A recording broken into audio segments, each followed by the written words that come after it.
Allora Alessia Bellon, l'abbiamo visto anche nel dibattito dell'altra sera quando si è alzata Lì perché c'era il perdo le pubblico staffe che faceva rumore. quando percepisco una situazione di ingiustizia. Lì per me la situazione di ingiustizia era causata dal fatto che noi come candidati ci stavamo impegnando, lei stava presentando le domande, la trasmissione, ma in realtà noi non riuscivamo probabilmente a dare il meglio di noi stessi perché eravamo disturbati. E quindi poi quando ci sono queste situazioni di inciviltà, di scarso Lei civismo, guidano, insomma. sì, non riuscendo, no, ma più che irritare, cioè io ho pensato di intervenire in prima persona perché altrimenti era come subire una situazione e ho detto perché devo subire, cioè siamo tra persone civili, io espongo il mio pensiero. Senta, mi descrive con un tweet, no, come si fa adesso, la Treviso di oggi? Proprio telegrafica, eh? La Treviso di oggi. Lei dovesse scrivere a un amico, ecco, ti descrivo la mia città, ma lo spazio è quello, i 140 carati. Vieni a Treviso e cerca la marca gioiosa e tamorosa. E cerca? Cerca perché non è poi adesso così facile trovarla, ma c'è ancora. Ecco, e sempre a questo amico, sempre attraverso un tweet, lei mi deve descrivere invece la Treviso che vorrebbe, la Treviso che ha in mente. Vorrei che i cittadini, che i trevigiani si sentissero pienamente di vivere nella marca gioiosa e tamorosa, cioè questo sentimento che io ho apprezzato tantissimo quando ho scelto di vivere a Treviso e adesso un po' si è perso. Parlo soprattutto dei commercianti, di chi lavora a Treviso, di chi vive a Treviso, ha perso questa gioiosità, ha perso il senso di appartenenza di una comunità, l'orgoglio di essere trevigiani e questo va recuperato. Senta, cosa l'ha spinta a candidarsi? C'è qualcuno che l'ha spinta? È stata lei a farsi avanti? Com'è nata con questa sua candidatura? Da una valutazione dell'ambiente che mi circonda. Negli ultimi anni ho notato proprio spazi abbandonati, situazioni di degrado. Onestamente io come cittadino, cioè, lavoro, mi impegno tanto e credo che anche un'amministrazione comunale lavorando sodo può recuperare questa situazione, a volte in maniera non dico facile, ma ingegnandosi con l'ingegno, portando anche delle proposte a volte creative, innovative, si riesce a ottenere il cambiamento. Io l'ho provato da solo questo qualche anno fa, costituendo a zero budget, perché proprio questo era, no? Noi abbiamo zero budget, un club automobilistico e dopo 6 mesi, grazie alla passione e al lavoro di tanti, siamo riusciti a diventare il club più grosso d'Italia. Quindi questo testimonia il fatto che quando si lavora bene e si ha un obiettivo, una visione, si raggiungono degli ottimi risultati. Senta, lei immagino, anche grazie alle scarpe che ha portato, sta girando parecchio, no? Sì. In questi giorni per la campagna elettorale. E sta girando anche i quartieri, ovviamente, li sta battendo palmo a palmo. Ecco, cos'è che ha scoperto e che non sapeva, che non vedeva, non aveva visto in questi anni? Ho scoperto delle zone, dei quartieri che meritano una riflessione più approfondita, cioè entrando nei quartieri si capiscono a volte delle dinamiche sociali, tipo nel quartiere di San Giuseppe che mancano dei centri di aggregazione, piuttosto che la scorsa settimana nel quartiere di San Paolo, Santa Bona, cioè vedere l'erba alta 1 metro nelle aiole, nelle rotonde, nei giardini pubblici, negli spartitraffico, credo, cioè dava un senso di città abbandonata, di città lasciata al suo destino. Ecco, anche, sono piccole cose che a volte possono migliorare moltissimo la qualità di vita, cioè non ci si può trovare di fronte a un giardino pubblico con l'erba alta, un giardino pubblico chiuso il sabato o la domenica con la sbarra chiusa. Certo, senta, c'è una faccia che fino a questo momento le è rimasta impressa durante tutti questi incontri che ha fatto nei quartieri, una persona, a prescindere dal nome, una faccia, qualcuno che le abbia detto qualcosa che insomma le è servito? Una faccia. Sì, ce ne sono tante veramente. Negli ultimi settimane ho conosciuto decine di persone, dai gazebo agli incontri pubblici, e tutti quanti mi è piaciuto lo scambio di energia, ecco, il fatto che loro mi ringraziano di metterci l'impegno e me lo restituiscono con una stretta di mano, con un sorriso, con una pacca sulla spalla. Quindi veramente, veramente tante persone, tante persone. Senta, Però la prossima che andrò a conoscere è mi pare sia Daniela, che è la donna che dorme su una panchina da molto tempo in zona Canova. che la si vede ogni tanto Sì, lungo il anche lungo le put. mura, sì. La incuriosisce questa storia? Sì, me l'hanno raccontata perché già quest'inverno noi abbiamo tentato di aiutarla, è una persona che non vuole ricevere proprio aiuto concreto, cioè un posto dove è caldo dove andare a dormire, e ha scelto per una serie di conflitti familiari di fare questa vita. L'unico mio pensiero è che non vorrei che nessuno gli facesse del male. Mi fermo per un paio di minuti e poi di nuovo con Alessia Bellon. A tra poco.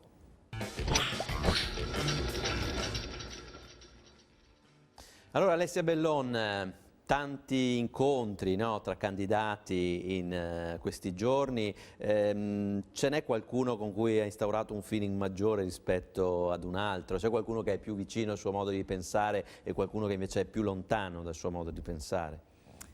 Sì, si è instaurato un bellissimo rapporto con tutti quanti, Gentilini a parte che non si è mai presentato a nessun incontro, quindi con lui non c'è proprio possibilità di scambio di dialettica, purtroppo.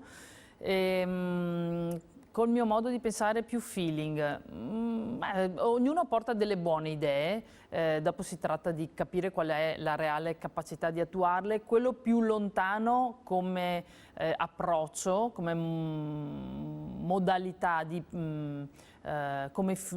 sì, proprio approccio è Giovanni Manildo, che ha delle buone proposte, ma spesso sono proposte in cui vede il comune come cala dall'alto delle soluzioni sui cittadini, e quindi proprio una mentalità molto di sinistra, classica di sinistra, quindi un'amministrazione comunale, no, che pensa tutto e fa per tutti un po' uguale, no? Come una sorta di pianificazione della vita dei trevigiani. Ecco, invece io parto dal valorizzare le energie, chi già opera sul territorio, quindi parto da un punto di vista proprio diametralmente opposto. Senta, abbiamo visto le recenti elezioni politiche, quelle di febbraio, ma anche le elezioni amministrative in Friuli Venezia Giulia, c'è stato un sensibile calo di votanti. Diciamo che la politica in questa fase è sicuramente al suo momento più basso. Ecco, andando in giro in questi giorni, lei, Alessia Bellon, ha trovato così tra la gente una sfiducia nei confronti delle istituzioni, quindi anche dell'amministrazione, anche se si dice insomma, che tra amministrative e politiche la situazione è diversa, però è un malumore abbastanza diffuso. No, io non ho avuto questa percezione, ho avuto tanti cittadini che anzi hanno voglia di cambiare, che sentono impellente la necessità del cambiamento, del voltare pagina, del fatto che gli sta stretta ormai questa situazione e quindi vogliono affidarsi a delle persone nuove, capaci, competenti. Senta, parliamo delle priorità per questa città, no? La città di Treviso. Quali sono le sue priorità per Treviso? Dove comincerebbe? La priorità numero uno proprio da attuare nei primi mesi è quello di iniziare una formazione dei dipendenti pubblici comunali, proprio perché per loro io deve essere un cambio di mentalità, e quindi devono essere a fianco dei cittadini per creare valore, proprio perché io non voglio un comune che sia solamente degli dipendenti pubblici che attuano delle direttive, che appongono timbri, autorizzazioni, ma siano proattivi nei confronti dei cittadini. Quindi voglio che proprio anche attraverso dei corsi di formazione, una una riorganizzazione del personale, ma che proprio i dipendenti pubblici iniziano a ragionare in termini di produrre valore, produrre ricchezza per la città di Treviso, quindi non produrre burocrazia, non produrre restrizioni, non produrre limiti, vincoli, ma bensì ricchezza e valore. E questo è proprio un cambio totalmente di mentalità che devono fare prima di tutto i dipendenti comunali, quindi questo è il primo passo da fare. Poi vorrei aggiungere altre due E priorità. poi l'altro è quello di mettere giù dei piani efficaci per il rilancio della città di Treviso. Noi abbiamo individuato 2 punti che sono uno il rilancio turistico della città, e questo lo vogliamo fare puntando sulle eccellenze di Treviso, e questo significa un mix tra eventi, mostre, ma anche puntare tantissimo sul collegamento con Venezia, insomma. Già abbiamo individuato degli asset, Treviso ce li ha, sono molto forti, e su questi bisogna far crescere la nostra appetibilità turistica. 2 è il distretto digitale, quindi incentivare qui a Treviso la costituzione di nuove start-up digitali da parte di giovani e di creativi, ma anche una sorta di campus tecnologico che ben si sposa anche col centro storico, perché significa portare nuove aziende, microaziende di servizi che hanno 0 impatto ambientale, e quindi anche qui si tratta di andare a riempire quei contenitori vuoti che ora ci sono in centro. Da martedì scorso nel dibattito che abbiamo organizzato in centro a Treviso abbiamo così cercato anche di capire qual è l'idea di città, no, dei singoli candidati. Ecco, ci ricorda la sua, cioè Treviso che cosa deve diventare? Si ricorda quando chiedevo il titolo, ecco, che cos'è che deve diventare questa città? Deve diventare finalmente il cuore della marca gioiosa e amorosa. Questo è. Ma come? Attraverso... Questo che gli dicevo, cioè Treviso ha tantissime eccellenze che non vengono sfruttate. Queste eccellenze devono essere messe a frutto, perché fanno proprio parte della nostra cultura, di tutto ciò, del meglio che ha prodotto Treviso e i trevigiani negli anni passati. Quindi si tratta di farli ritornare, di metterli in moto e di creare il circolo virtuoso. Senta, parliamo di giovani e parliamo di anziani. Sì. Ecco, che posto hanno nel suo programma? Quali sono le specificità del suo programma per queste 2 categorie importanti, giovani perché ovviamente il futuro è loro, importanti anche gli anziani per quello che hanno dato al Paese? Sì. Per i giovani, allora, sia per i giovani che per gli anziani noi abbiamo pensato delle attività da fare proprio nei quartieri dove abita la maggior parte dei cittadini dei trevisani. Quindi dei centri proprio dedicati in modo tale che sia giovani che anziani possano incontrarsi, fare associazionismo, partecipare a dei corsi di formazione, e questo lo si fa dando spazio alle associazioni. Treviso è ricchissima di associazioni culturali, di volontariato, associazioni che si occupano del sociale, e il Comune, avendo degli spazi, può benissimo dare in locazione anche gratuita questi spazi alle associazioni proprio per produrre questa attività. Per i giovani in particolare servono eventi di musica, di creatività, di arte, proprio per dare la possibilità di esprimersi.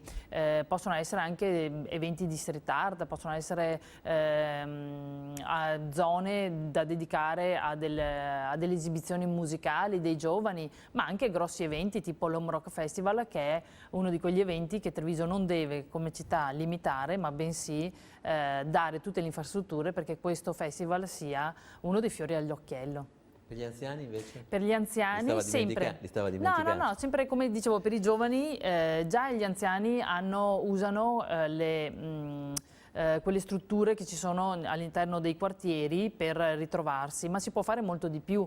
La maggior parte di queste strutture ha del terreno intorno, lì possono essere creati ad esempio degli orti per gli anziani possono essere dati degli abbonamenti agevolati nelle palestre per fare attività la mattina, ma noi abbiamo previsto anche delle attività da fare insieme anziani e giovani, in modo tale che ci sia uno scambio intergenerazionale e che giovani che insegnano a usare il computer agli anziani. Questa è una proposta, l'altra, ma anche giovani che magari portano a casa la spesa agli anziani. Questa potrebbe essere un'altra delle idee che sono nate all'interno del nostro gruppo. Senta, si parla molto di spending review, o meglio di revisione della spesa, per dirla con termini de no altri, no? Come si dice a queste parti. Ecco, come la tradurrebbe nel suo mandato questa revisione della spesa in comune? Cosa prevede, ecco, il suo piano? Allora, noi abbiamo previsto dei tagli di spese che riteniamo inutili, proprio per riportare anche il nostro ruolo, la nostra attività più vicina ai cittadini. Beh, prima di tutto, nei primi mesi sicuramente l'indennità di sindaco e assessori saranno dedicate alle associazioni sportive, altre associazioni che ad esempio fanno tantissimo sia per i giovani che per gli anziani. In tantissime associazioni sportive io ho trovato delle persone, magari oggi in pensione, che fanno manutenzione dei campi, degli spogliatoi, che aiutano i ragazzi e poi ovviamente centinaia di bambini e di giovani che praticano lo sport. Quindi le nostre indennità alle associazioni sportive, finché non riusciamo a recuperare delle risorse eque da distribuire alle associazioni sportive, dall'altra anche togliere il cumulo dell'indennità nel caso in cui consiglieri o assessori siedano in altre municipalizzate controllate dal Comune di Treviso. Taglio delle consulenze esterne. Le consulenze sono a volte un malvezzo proprio italiano, cioè quello di ogni volta che serve qualcosa, che serve un'analisi, viene esternalizzata. Secondo noi invece vanno valorizzate le competenze dei dipendenti comunali e quindi prodotti internamente. Lei dice rinunciamo all'indennità per darla alle associazioni. Questo però significa che sindaco e assessori non svolgeranno il loro lavoro a tempo pieno, perché altrimenti di cosa come vivete?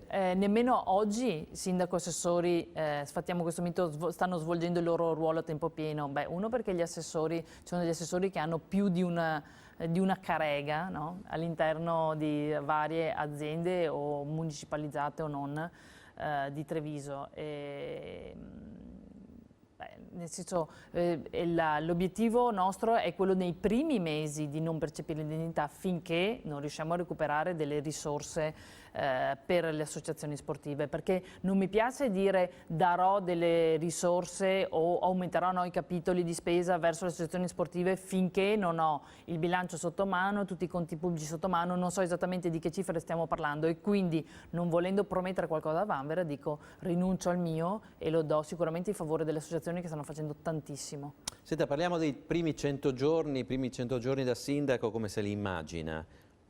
Me l'immagino tipo nel momento del decollo di un aereo, no? Perché c'è una massima di Henry Ford che dice che l'aereo non decolla mai con l'avvento a favore ma sempre contrario. Quindi sicuramente avrò tanto vento contrario e da lì parte e decolla l'aereo, decolla Treviso.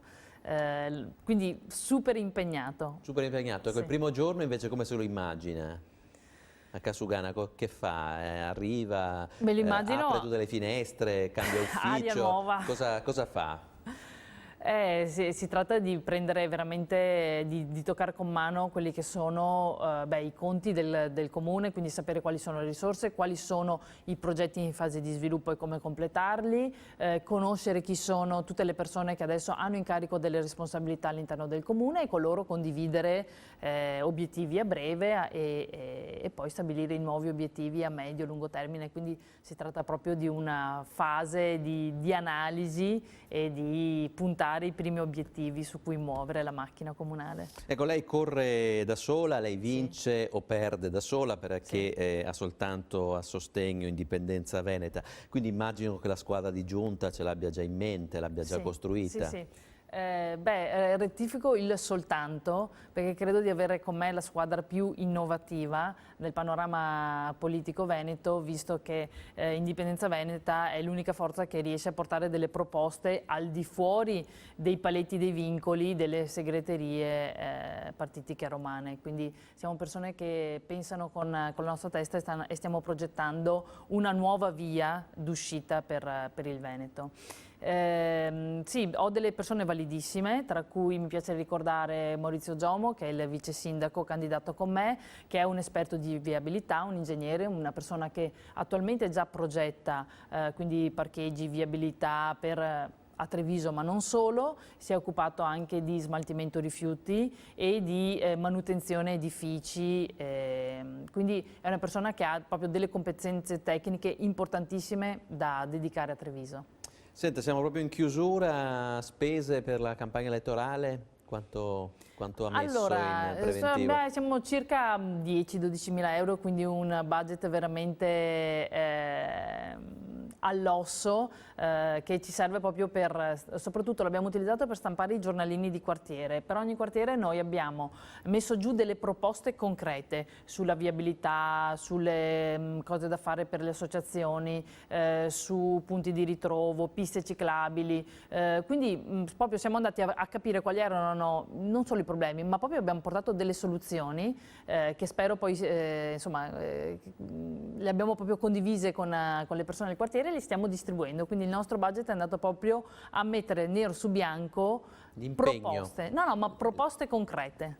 Bene, ringrazio Alessia Bellon, candidata di Indipendenza Veneta, buona campagna elettorale, come diremo a tutti quanti. Noi ci rivediamo il 23 maggio per la sfida finale con tutti i candidati, speriamo. Mi fermo per un paio